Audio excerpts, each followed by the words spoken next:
Hello ಎಲ್ರಿಗೂ ನಮಸ್ತೆ. Welcome back to my YouTube channel. So friends, ಎಲ್ಲರೂ ಹೇಗಿದ್ದೀರಾ? ಐ ಹೋಪ್ ಎಲ್ಲರೂ ಚೆನ್ನಾಗಿದ್ದೀರಾ ಅಂದ್ಕೊಂಡಿದ್ದೀನಿ. ನಾನು ಕೂಡ ನೀವು ಸಪೋರ್ಟ್ ಮಾಡಿದರೆ ಚೆನ್ನಾಗಿರ್ತೀನಿ. ಸೊ ಫ್ರೆಂಡ್ಸ್, ಯಾರೆಲ್ಲ ಹೊಸದಾಗಿ ನನ್ನ ಚಾನಲ್ನ ನೋಡ್ತಾ ಇದ್ದೀರಾ, ಪ್ಲೀಸ್ ಸಬ್ಸ್ಕ್ರೈಬ್ ಮಾಡಿಕೊಂಡು ವಿಡಿಯೋನ ನೋಡಿ, ಹಾಗೆ ಲೈಕ್ ಮಾಡಿ, ಶೇರ್ ಮಾಡಿ, ಕಾಮೆಂಟ್ ಮಾಡಿ, ಹಾಗೆ ಪಕ್ಕದಲ್ಲಿರೋ ಬೆಲ್ ಐಕಾನ್ನ ಪ್ರೆಸ್ ಮಾಡಿ ಫ್ರೆಂಡ್ಸ್. ಸೊ ಫ್ರೆಂಡ್ಸ್, ಇವತ್ತಿನ ಬ್ಲಾಗ್ ಏನಪ್ಪ ಅಂತಂದರೆ ನೋಡಿ, ಮಸಾಲ ರೊಟ್ಟಿ ಮಾಡೋದಕ್ಕೆ ಅಂತ ಅಂದ್ಬಿಟ್ಟು ಎಳ್ಳ, ಹಾಗೆ ಧನಿಯಾ ಪೌಡರು, ಹಾಗೆ ಹಸಿಮೆಣಸಿನ್ಕಾಯಿನ ಕಟ್ ಮಾಡ್ಕೊಂಡಿದ್ದೀವಿ. ಹಾಗೆ ಇದು ಮೆಂತ್ಯ ಸೊಪ್ಪನ್ನ ಕಟ್ ಮಾಡ್ಕೊಂಡಿದ್ದೀವಿ. ಸೊ ಕೊತ್ತಂಬರಿ ಸೊಪ್ಪು, ಹಾಗೆ ಸಬ್ಬಸಿಗೆ ಸೊಪ್ಪು, ಖಾರ, ಉಪ್ಪು, ಹಾಗೆ ಅರಿಶಿಣ ಪುಡಿ, ಈರುಳ್ಳಿನ ಕಟ್ ಮಾಡ್ಕೊಂಡಿದ್ದೀವಿ. ಸೊ ಬಡಿ ಸೊಪ್ಪು ತೊಗೊಂಡಿದ್ದೀವಿ, ಹಾಗೆ ಇದರಲ್ಲಿ ಜೀರಿಗೆ ಕೂಡ ತೊಗೊಂಡಿದ್ದೀವಿ ಫ್ರೆಂಡ್ಸ್. ಹಾಗೆ ನೀರನ್ನ ಕಾಯಿಸ್ಕೊಳ್ಳೋದಕ್ಕೆ ಸ್ಟವ್ ಮೇಲೆ ಇಟ್ಟಿದ್ದೀವಿ.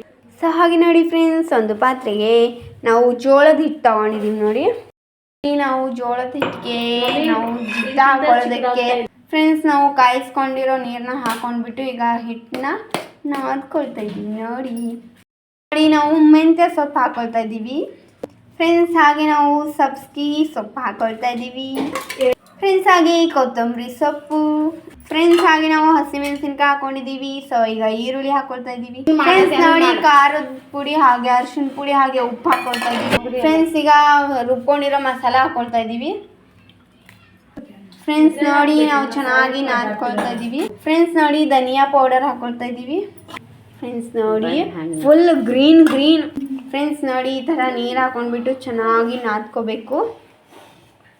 ನೋಡಿ ಫ್ರೆಂಡ್ಸ್, ನಮ್ಮಮ್ಮ ಮಸಾಲ ರೊಟ್ಟಿ ಮಾಡ್ತಾ ಇದ್ದಾರೆ. ಸೊ ಇದು ಯಾವುದೋ ಕೋತಿ ಬಂದ್ಬಿಟ್ಟೈತೆ ನೋಡಿ ನಮ್ಮ ಮನೆಗೆ. ಕೊಲ್ಲುತ್ತಾಳೆ ಹಿಂಗೆ. ನೋಡಿ, ನಮ್ಮ ಅಕ್ಕ ಚಹಾ ಮಾಡ್ತಾ ಇದ್ದಾರೆ. ನೋಡಿ, ಈ ಥರ ನಾವು ನಾದ್ಕೊಳ್ತಾ ಇದ್ದೀವಿ. ನೋಡಿ ಫ್ರೆಂಡ್ಸ್, ಈ ಥರ ಚೆನ್ನಾಗಿ ನಾದ್ಕೋಬೇಕು.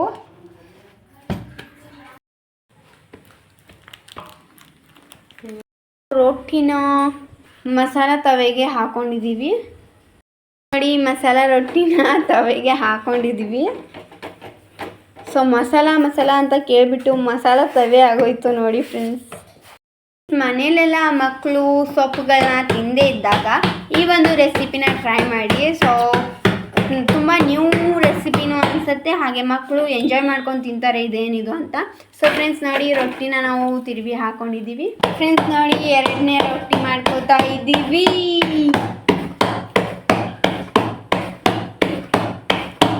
ಫ್ರೆಂಡ್ಸ್. ನೋಡಿ, ರೊಟ್ಟಿನ ನಾವು ಮತ್ತೆ ಹೊರಸಿ ಹಾಕೊಂಡಿದ್ದೀವಿ ಫ್ರೆಂಡ್ಸ್. ನೋಡಿ, ಎರಡನೇ ರೊಟ್ಟಿಗೆ ಎಳ್ಳನ್ನ ಈ ಥರ ಹಚ್ಕೊಂಡಿದ್ದೀವಿ ಸುತ್ತಲೂ ಫ್ರೆಂಡ್ಸ್. ಈ ಥರ ಒತ್ಕೋಬೇಕು. ಸೊ ಎಳ್ಳ ಬಿದ್ದೋಗುತ್ತಲ್ವಾ, ಸೊ ಅದಕ್ಕೆ. ಸೊ ರೊಟ್ಟಿನ ಮತ್ತೆ ಹೊರಸಿ ಹಾಕೊಂಡಿದ್ದೀವಿ. ಸೊ ಇದು ರೊಟ್ಟಿ ಚೆನ್ನಾಗಿ ಬೇಯ್ತಾ ಇದೆ, ರೊಟ್ಟಿ ಬೆಂದಿದೆ. ಸೊ ಈಗ ತೆಕ್ಕೊಳ್ತಾ ಇದ್ದೀವಿ ಫ್ರೆಂಡ್ಸ್. ನೋಡಿ, ತೆಕ್ಕೊಂಡ್ವಿ ಫ್ರೆಂಡ್ಸ್. ಈಗ ರೊಟ್ಟಿನ ತವೆನಲ್ಲಿ ಹಾಕೊಂಡಿದ್ದೀವಿ. ರೊಟ್ಟಿಗೆ ನೀರು ಹಚ್ಕೊಳ್ತಾ ಇದ್ದೀವಿ. ನೋಡಿ, ಈಗ ರೊಟ್ಟಿಗೆ ನೀರೇ ಯಾಕೆ ಹಚ್ತಾರೆ, ಎಣ್ಣೆ ಯಾಕೆ ಹಚ್ಚಲ್ವಾ ಫ್ರೆಂಡ್ಸ್? ಇದು ಸಾಮಾನ್ಯವಾಗಿ ಎಲ್ಲರಲ್ಲೂ ತಲೆಯಲ್ಲಿ ಓಡ್ತಾ ಇರೋಂಥ ಪ್ರಶ್ನೆ ಅಂತ ಅಂದ್ಕೊಂಡಿದ್ದೀನಿ. ಸೊ ನನಗಂತೂ ತುಂಬ ಕ್ಯೂರಿಯಾಸಿಟಿ ಇದೆ ಈ ಪ್ರಶ್ನೆಗೆ ಉತ್ತರ ಏನು ಅಂತ ತಿಳ್ಕೊಳ್ಳೋದಕ್ಕೆ. ಸೊ ನಿಮಗೆ ಏನಾದರೂ ಗೊತ್ತಿದ್ದರೆ ಕಾಮೆಂಟ್ ಮಾಡಿ. ಓಕೆ ಫ್ರೆಂಡ್ಸ್, ಇದು ಮೂರನೇ ರೊಟ್ಟಿ. ನಮ್ಮಮ್ಮ ಹೊಡೆಯೋ ಫೋರ್ಸ್ಗೆ ಇದೇನು ಪಾತ್ರೆನಲ್ಲಿರೋ ಅಂದರೆ ನಾವು ಇದಕ್ಕೆ ಪರಾತ್ ಅಂತೀವಿ. ಸೊ ಈ ಪರಾತ್ನಲ್ಲಿರೋ ಹಿಟ್ಟೆಲ್ಲ ಜಿಗ್ತಾ ಇದೆ, ಜಂಪಿಂಗ್ನಲ್ಲಿ ಜಿದ್ದೋಗಿ. ಎರಡನೇ ರೊಟ್ಟಿ ಬೆಂತು ಫ್ರೆಂಡ್ಸ್. ಈಗ ನಾವು ತೆಕ್ಕೊಳ್ತಾ ಇದ್ದೀವಿ ನೋಡಿ. ಸೊ ಫ್ರೆಂಡ್ಸ್, ಇದು ಎಷ್ಟು ಚೆನ್ನಾಗಿ ಡೆಕೋರೇಷನ್ ಮಾಡಿದ್ದೀವಿ ನೋಡಿ ನಾವು ರೊಟ್ಟಿಗೆ ಫ್ರೆಂಡ್ಸ್. ಈಗ ಮೂರನೇ ರೊಟ್ಟಿನ ನಾವು ತವೆನಲ್ಲಿ ಹಾಕ್ಕೊಂಡಿದ್ದೀವಿ.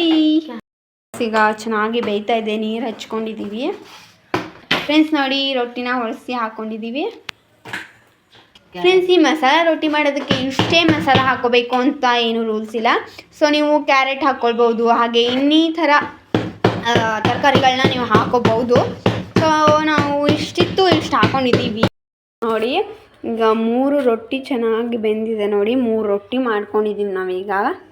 ಇದು 4ನೇ ರೊಟ್ಟಿ. ಸೊ ಹೊಳಸಿ ಹಾಕೊಂಡಿದ್ದೀವಿ ಫ್ರೆಂಡ್ಸ್. ನೋಡಿ, ರೊಟ್ಟಿನ ತಿರುವಿ ಹಾಕೊಂಡಿದ್ದೀವಿ. ಇಲ್ಲಿ ನೋಡಿ ಫ್ರೆಂಡ್ಸ್, 5ನೇ ರೊಟ್ಟಿನ ಚೆನ್ನಾಗಿ ಮಾಡ್ಕೊಂಡಿದ್ದೀವಿ. ಸೊ ಇದನ್ನಿನ್ನೂ ಬೇಯಿಸ್ಕೋಬೇಕು. ಸೊ ಈ ರೊಟ್ಟಿ ಬೇಯ್ತಾ ಇದೆ, ಅದಕ್ಕೆ ಅದು ವೇಟಿಂಗ್ ಲಿಸ್ಟ್ನಲ್ಲಿದೆ. ಈ ಕಡೆ ಇರೋ ಒಂದು ಸ್ಟವ್ನ ಆನ್ ಮಾಡ್ಕೊಂಡಿದ್ದೀವಿ. ಸೊ ಅದ್ರ ಮೇಲೆ ನಾವು ರೊಟ್ಟಿನ ಹಾಕೊಂಡಿದ್ದೀವಿ. ಸೊ ಈ ಥರ ಬೇಯಿಸ್ಕೊಳ್ತಾ ಇದ್ದೀವಿ ನೋಡಿ ಫ್ರೆಂಡ್ಸ್. ಚೆನ್ನಾಗಿ ಬೇಯಬೇಕು, ಕಟ್ರಾಗಿ ಕ್ರಿಸ್ಪಿ ಆಗಿರಬೇಕು ಅಂದರೆ ನಾವು ಈ ಥರ ಮಾಡ್ಕೊಳ್ಳೇಬೇಕು.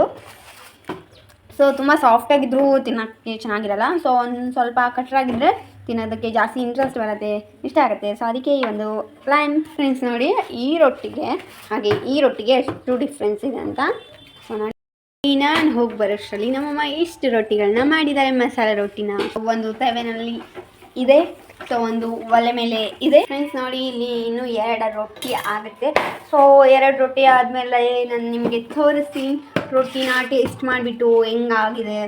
ಸೊ ಇದು ಗುಡ್ಡ ಬೇಡ ಅಂತ ಹೇಳ್ತೀನಿ. ಓಕೆ, ಸೊ ಆಲ್ಮೋಸ್ಟ್ ಗುಡ್ಡೆ, ಯಾಕೆಂದರೆ ಎಲ್ಲ ಥರದ ತರಕಾರಿಗಳ ಅಂದರೆ ಸೊಪ್ಪುಗಳನ್ನ ಹಾಕಿದ್ದೀವಿ. ಸೊ ಹೆಲ್ತ್ಗೆ ತುಂಬ ಒಳ್ಳೆಯದು. ಈ ರೊಟ್ಟಿಗಳನ್ನ ಮಾಡ್ಕೊಂಡಿದ್ದೀವಿ. ಸೊ ಇನ್ನೂ ಒಂದು ಒಲೆ ಮೇಲಿದೆ. ಸೊ ಅದು ಕೂಡ ರೆಡಿ ಆದಮೇಲೆ ತೋರಿಸ್ತೀನಿ. ಈಗ ಕ್ಯಾಮ್ರಾನಲ್ಲಿ ಸ್ವಲ್ಪ ವೈಟಾಗಿ ಕಾಣಿಸ್ತಾ ಇದೆ. So original colour yellow colour ಇದೆ ಫ್ರೆಂಡ್ಸ್. ಅಷ್ಟು ಕ್ಲಿಯರಾಗಿ ಕಾಣಿಸ್ತಾ ಇಲ್ಲ, ಯಾಕಂದರೆ ಕತ್ಲೆ ಆಗ್ತಾ ಇದೆ ಅಲ್ವಾ. ಸೊ ಅದಕ್ಕೆ ನೀವು ನೋಡ್ತಾ ಇರ್ಬೋದು ಯೆಲ್ಲೋ ಕಲರಲ್ಲೇ ಇದೆ ನೋಡಿ. ಝೂಮ್ ಮಾಡಿ ತೋರಿಸ್ತಾ ಇದ್ದೀನಿ ನಾನು. ಸೊ ನೋಡಿ ಫ್ರೆಂಡ್ಸ್, ಯೆಲ್ಲೋ ಕಲರಲ್ಲಿದೆ. ಸೊ ನೋಡಿ, ಯಾಕೋ ಗೊತ್ತಿಲ್ಲ ಕ್ಯಾಮ್ರಾನಲ್ಲಿ ಸರಿಯಾದ ಕಲರ್ ಬರ್ತಾ ಇಲ್ಲ. ಸೊ ಹಾಗೆ ನಾವು ಒಂದು ಬೌಲ್ನಲ್ಲಿ ಮೊಸರನ್ನು ಹಾಕ್ಕೊಂಡಿದ್ದೀವಿ. ಸೊ ಮಧ್ಯದಲ್ಲಿ ಇಟ್ಕೊಂಡಿದ್ದೀವಿ. ಸೊ ಇದಕ್ಕೆ ನಾವು ಖಾರದ ಪುಡಿ ಹಾಕ್ಕೊಳ್ತಾ ಇದ್ದೀವಿ ನೋಡಿ ಫ್ರೆಂಡ್ಸ್. ಈಗ ಒಂದು ಸ್ವಲ್ಪ ಎಲ್ಲೋ ಕಾಣಿಸ್ತಾ ಇದೆ ನಿಮಗೆ ನೋಡಿ ಫ್ರೆಂಡ್ಸ್. ಈಗ ನೋಡಿ ಮಿಕ್ಸ್ ಮಾಡ್ಕೊತಾ ಇದ್ದೀವಿ ಫ್ರೆಂಡ್ಸ್. ನೋಡಿ ನಮ್ಮ ಮಸಾಲ ರೊಟ್ಟಿ ರೆಡಿ ಆಯಿತು. ರೊಟ್ಟಿ ಮಾಡಾಯಿತು. ಸೊ ಈಗ ಟೇಸ್ಟ್ ಮಾಡಿ ನೋಡುವಂಥ ಸಮಯ. ಬನ್ನಿ ಹೋಗುವ, ಟೇಸ್ಟ್ ನೋಡುವ, ಹಾಗೆ ಹೇಗಾಗಿದೆ ಅಂತ ಹೇಳುವ. ಎಲ್ರಿಗೂ ತಿನ್ನೋದಕ್ಕೆ ಅಂತ ಅಂದ್ಬಿಟ್ಟು ನಾವು ಪ್ಲೇಟ್ ರೆಡಿ ಮಾಡ್ಕೊತಾ ಇದ್ದೀವಿ. ಸೊ ನಮ್ಮಮ್ಮ ಎಲ್ರಿಗೂ ಕೊಡ್ತಾರೆ ಅಂದರೆ ಅವರೇ ತಿನ್ನೋದಕ್ಕೆ ಸ್ಟಾರ್ಟೇ ಮಾಡಿಬಿಟ್ರು ನೋಡಿ ಫ್ರೆಂಡ್ಸ್.